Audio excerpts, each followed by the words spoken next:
Hello and welcome to the 6th annual. Just gonna keep increasing numbers. Just how many years have we been doing all these Let's Plays? I mean, by the time I post this, probably pretty far. But Right. anyway, welcome back to the Wandering Gamer Network Plays. I almost said Lego Harry Potter. I almost Well, this isn't quite Lego Harry Potter. said. You want to know what I didn't do during our break? Oh, you're right. We did. We got distracted. How did you get up there? These monsters come from. I guess she Mulan climbed up there, except... Oh no! But anyway, welcome back to Kingdom Hearts 3. It's still Mandy here, and Zack is playing. Yeah, I'm still here. I don't know that we said that I play. I guess it's implied we're... I've said a couple times that you were the one. Who are you three? I want Hercules. We're not talking about the fact that, like, this is a world where dog people and duck people aren't a thing. You know, that is a good point. That I love how in the first one they talk about, like, you need to blend in. You know, you don't want other people knowing there's other worlds out there. And I'm like, most of these worlds don't have anthropomorphic animals. yeah. Well, that is a very good point because they made because they still make an effort in a lot of the other ones. So like, correct me if I'm wrong. There's Monsters Inc. as a world, because I've seen the trailers. There's Monsters Inc. in this Toy one. Story, and I've seen the character models for those. The Monsters Inc. one makes a little more sense because they actually look like monsters. And But- Toy Story, they look like toys. Yeah, and Toy Story they look like toys. But Training and one day yeah, how heroes are Donald just and like Goofy just like Hercules. not like Yeah, how they stick out. they really do. They're also in very bright Is clothes. it that obvious? Also, like, you're in ancient Greece and, like, you have, like, stock anime clothes with 15 zippers. Right? Though they didn't even bother putting him in like a tunic or like. Right, where they, like, pretend like, okay, Yeah, go We're- ahead. Yeah, do your shortcuts. Yeah, it it is really funny that they make such an effort. Like, let's see, the one that cracked me up the most in Kingdom Hearts 1 was Little Mermaid. yeah, where they when make they're- them mer people. Yeah, they're all mer people. Hey, let's break Achilles' heel. Ha. I am very amused by this because I love Greek mythology. Yeah. And it's funny. Well, Yeah, he definitely meant to do that, Donald. That's pretty funny. Jeez. Wow. There's a lot of catastrophe going on right now. Right? The Big Olive. What's the Big Olive? I think it's making a joke like the Big Apple. Yeah. That's Like, well, because we're... amazing. It's the Hercules mural. Air Herc. Yes. Oh my gosh. Oh. I forgot how goofy this movie is as well. Oh no! I don't want to fall into the fire of death. No. Ooh. Get me out of here. Uh-oh. There we go. Run. Are there any more left alive? Yeah, there's that one down there. Yeah. They're like all chilling out in the fire now. Yeah. Because of course- Not cool, guys. Okay, there we go. Some of the jokes in these both movies and games are just so spot on. One of my favorite is the "Want to buy a sundial." Yes. I did not get that as a kid. But but now as an adult, it is very funny. The whole bit. Yeah.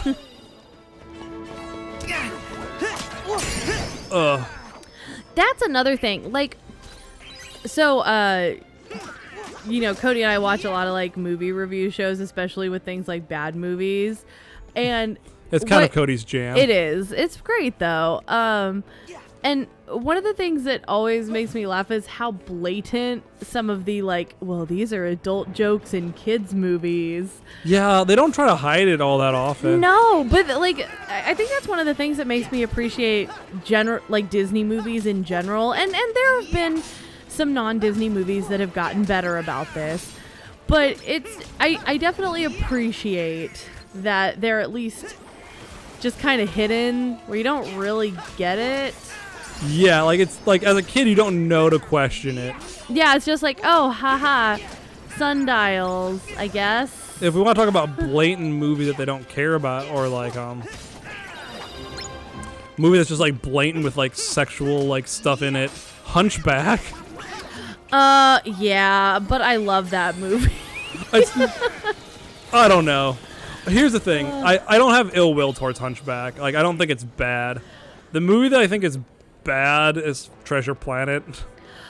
Really? I watched that review you said too, and like the guy was like real into it, and like it was a good review. He taught me a lot, but I also like when it's like, yeah, like they use three different types of animation. I'm like, yeah, and you can really tell with these scenes, and not in a good way.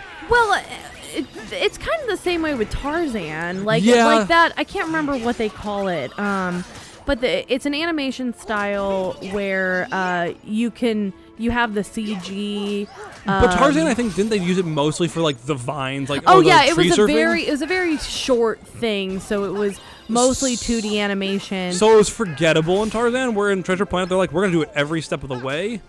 I guess. And it felt a little. I get where the guy was coming from, and I do think it is a little sad that was not explored more. The what they were saying, like the rumors about like the sequel and other ones sounded interesting, and I'm disappointed with that. Yeah, the sequel sounded really good. But I also understand why it didn't get a sequel. Yes. Like, I don't think it was like, I don't know. I don't buy into like the conspiracy theory that the guy was saying, like Disney made this fail, and I'm like, I think Disney just didn't want to put the money in, like, throw good money after bad to make it succeed. Well, it's the same reason, like, a lot of movies are, like, it's questionable whether or not they're going to get sequels. Cody and I just saw Alita Battle Angel this weekend. How was that?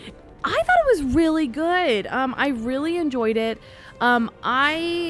I have not seen the anime. Well, I guess there's not really an anime, but I haven't like read the manga or anything. Is there not an anime for it? No, they have like a short, but it's not an actual like long form anime, which is kind of disappointing because that means at the moment there's not a movie or TV version of the story. And like visually, it was beautiful. Where did I come from? Did I come from here? No, I think you're good. I did not. But my one complaint was that it's very clearly leading into a sequel, and we don't know if they'll get that sequel. I'm just tired of everything being sequels, and like. Well, but it was a good. Like, here's the thing: is from like we looked into it. And Jordan, who does World Shop with us, he said it's really long because the whole point is she's this robot, or I guess cyborg, from like years and years and years and years ago, and so she kind of has like this heart that doesn't really let her die, so she can just keep living, and they just keep making stories out of it. That's not a good thing. It's not a good thing, but the story itself in this movie was well contained and it was really well told. It's just at the very ending, like, as somebody who doesn't know the series, I didn't know where the end was going to be. And then when it finally ended, I was like, wait a minute, but I want to see the good, like, what I need to know. That's kind of the problem, this is a very different, like when I saw Infinity War, a couple of my friends were like shocked at the end because they didn't know it was a 2-part movie. Oh, yeah. So they went in and they're like, wait, that's the end? Thanos wins? And I'm like, yeah, there's a second part coming out in a year. And they're like, I didn't know that. So they were like very broken up when like just everyone dies and they're like, what? The ending to Alita Battle Angel isn't like, it could be a standalone movie. Like it could be a standalone movie and it just didn't explicitly say how it ended. Which there are movies that do have that, but it pretty obviously has the makings of a sequel. And I'm really hoping it does well overseas because it was a good enough movie that I think a sequel would be so good to watch and like see the full story. Is it doing well over here? It's doing okay. I think it's doing better than they thought it would, considering it's not like a popular property. It seemed like an interesting premise, but like it also, they haven't done really an anime movie well over here yet. I think that's what a lot of people were nervous about, and. Because I've only heard terrible things about Ghost in the Shell. I've only heard terrible things about the Netflix Death Note. Yeah, now I can't say anything specifically about representation in terms of adapting it or like casting, but I thought they did a really good job. Like the girl who plays Alita is great. Like all the actors are really great. It's a really diverse cast. And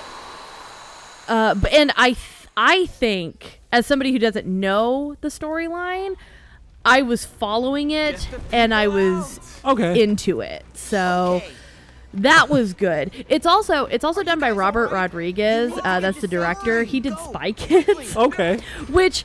I like how these people aren't getting out of the building. That's right, they're just standing there. Like, I'm fighting all the monsters, and they're just like, we're gonna wait here until we're good. But Robert Rodriguez, his like kids movies are a little crazy, but he makes really good adult movies, and they're very visually cool.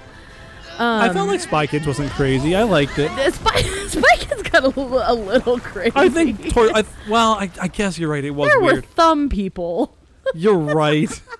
And like the people were like from science, where it's like you make like basically voodoo dolls and like reshape their faces, and they spoke passwords.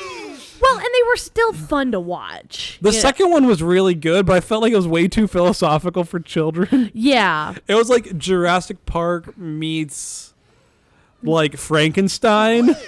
Yeah, it was as a children's movie, and I'm like, this is like deep stuff that we should really dive into, but right. And then there was Spy Kids 3, and then there was Shark Boy and Lava Girl. His kids movies got a little weird. I never saw Shark Boy and Lava Girl. I did see Spy Kids 3, which it has Taylor Lautner in it. Really? Yeah, he's Shark Boy. All right. Here's Your Zigbar.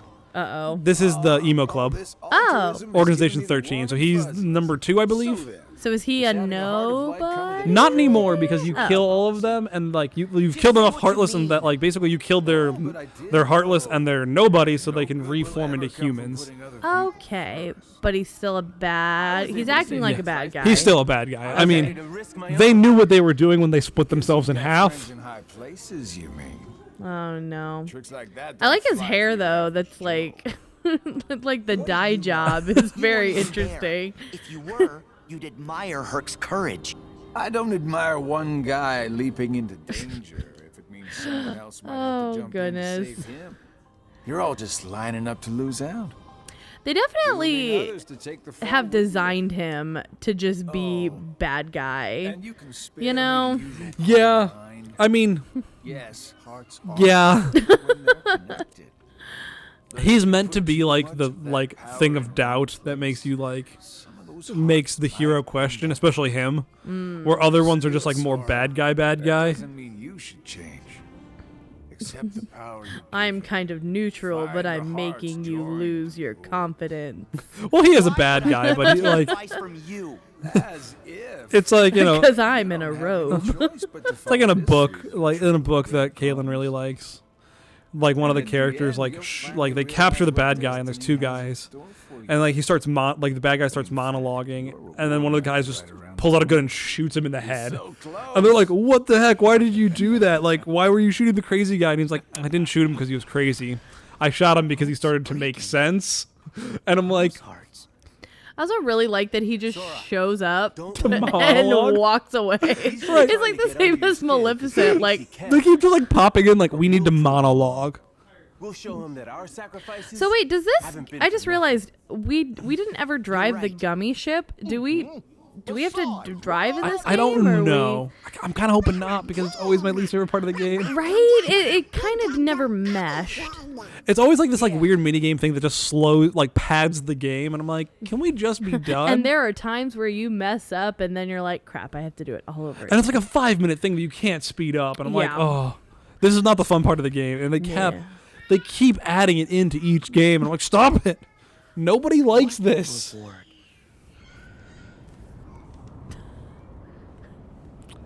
What reward? The bad guy's saying stuff that makes me question everything. Well. All right, so what else do we have to do here? And are we going to get the Titans now? I think that's where we're off to. I think. Oh, well, we're still saving people, I think, actually. Oh, okay. So. Gosh, it is. This is just. I know I keep saying it. This is such a pretty environment. I mean, if you didn't, I like if you need someone to collaborate with you, we can just have Caitlin come here. Every time I play a new game, she'll just be like, "Oh, the environment, like this game's so pretty." You know, especially like video games have been leaping forward in my opinion, and I don't always play the newest of stuff because it's expensive. Yeah. So like, I'll play like more like kids games. Like recently, I've been playing A Hat in Time, which is a really good platformer, but it's like it's not meant to be detailed and realistic by any stretch. Yeah. So then you get a game like this where like they actually care a little bit about like making it look realistic. Well, that's not to say like Hat in Time is very much a stylistic choice. Ooh. This guy's new. He's intense. Oh, this is the most ridiculous thing. Okay, you ready for this? Yes, I'm so excited. Are you ready for how ridiculous this is about to get? Yes. It is the most ridiculous thing. It's called attraction powers. This is all the explanation you get is they're called attraction powers. Wait a minute. I am flying a what? Okay, wait, but what? It's a pirate ship. What attraction is this? Is this supposed to be Pirates of the Caribbean? No, it's Peter Pan. Oh, wait, is it it looks like Main Street Electrical Parade. They make it look cool like that, like Main Street Electrical Parade, but it's like different rides. Like the other ones I've seen Teacups. Yeah. Like I'm not gonna tell you all the ones I've seen, but like there's also Teacups, so, like, and they make them look light parade-y. I do like that style. Yeah, it looks very pretty. I'm just like, there's like no context in world why you can all of a sudden do this. Yeah. It's just like, oh, here's a power. Enjoy. What was... Oh, he hit me with one. I am totally down with them throwing in some actual park stuff. I mean, That's I'm more of a awesome. Disney park fan than a Disney movie. I would say, like, not that I dislike the movies by any stretch. I love the movies, but like, the park's more like the nostalgia I have. Mm-hmm. Oh, before we get, because I do want to talk about the parks with you just in general, but I wanted to finish my thought on the art style. The other thing I will say that I really appreciate from this game, Kingdom Hearts 1 kind of did this and 2 as well, but the 2D animated, like characters have translated really nicely. They did a good job. Yeah, like the details are just really looking good. Oh, That's Pegasus great. is looking great. We did what we could.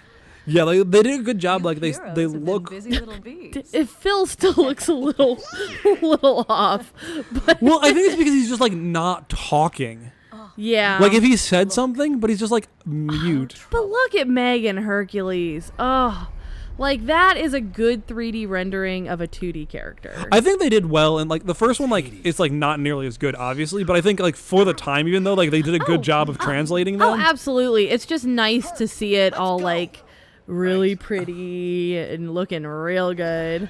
I do like that Meg just shows up to be like, "What's up? You finished. You saved You everyone. did it. Good job." Oh, okay. Okay.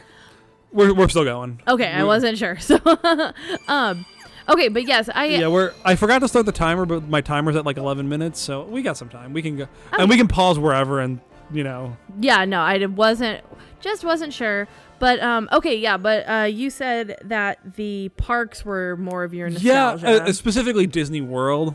Like I grew up going, like we went there like every summer, like from when I was like 5 onward.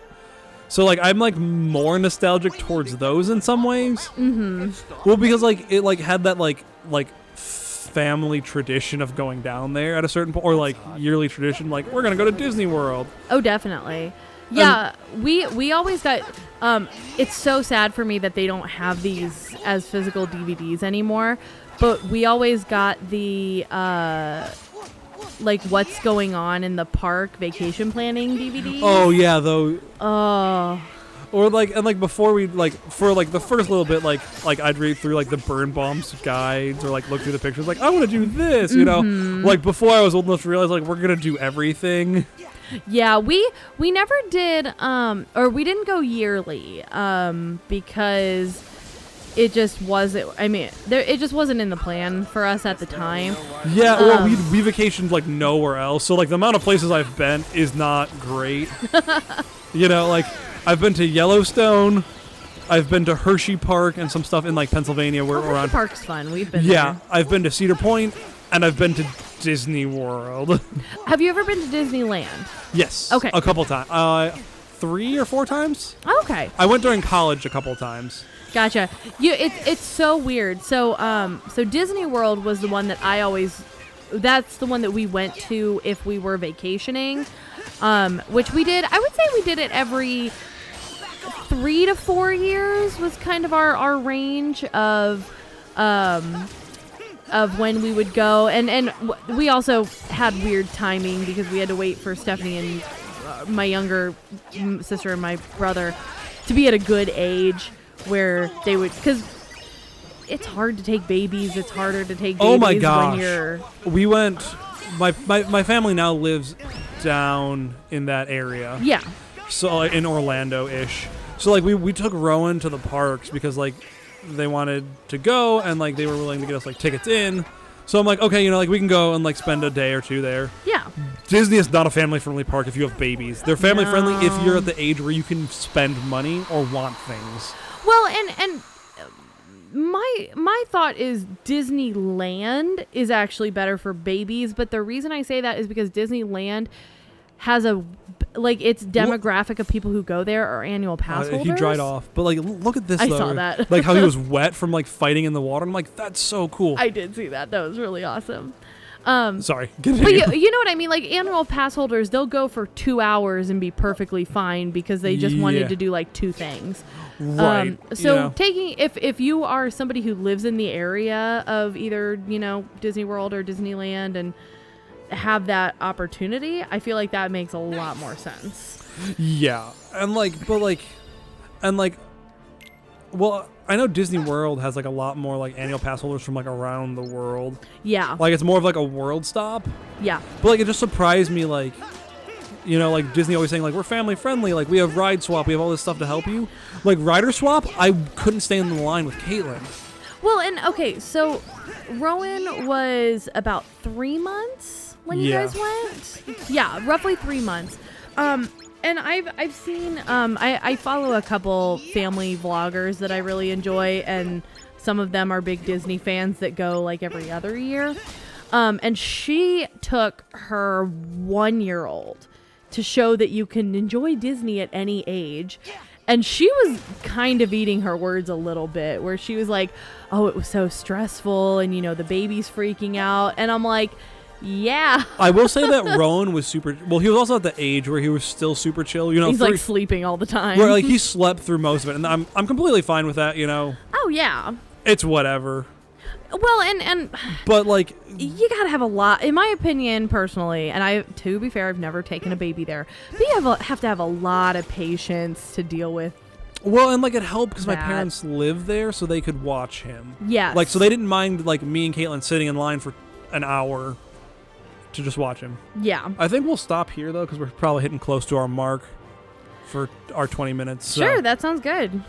Next time we will maybe do more. Like maybe we'll hit another cutscene or 5. Yay, more cutscenes. I'm sure we're about to get back into more movie things now that we've been running for a little bit. Okay, until next time, keep wandering. Bye. Hello, Wanderers, and thanks for listening to this episode of the Wandering Gamer Network Plays Kingdom Hearts 3. We hope you enjoyed it. If you would like to hear more content from the Wandering Gamer Network, Check out the link in the description below. We have several actual play podcasts, including D&D 5th Edition and City of Mist. Until next time, keep wandering.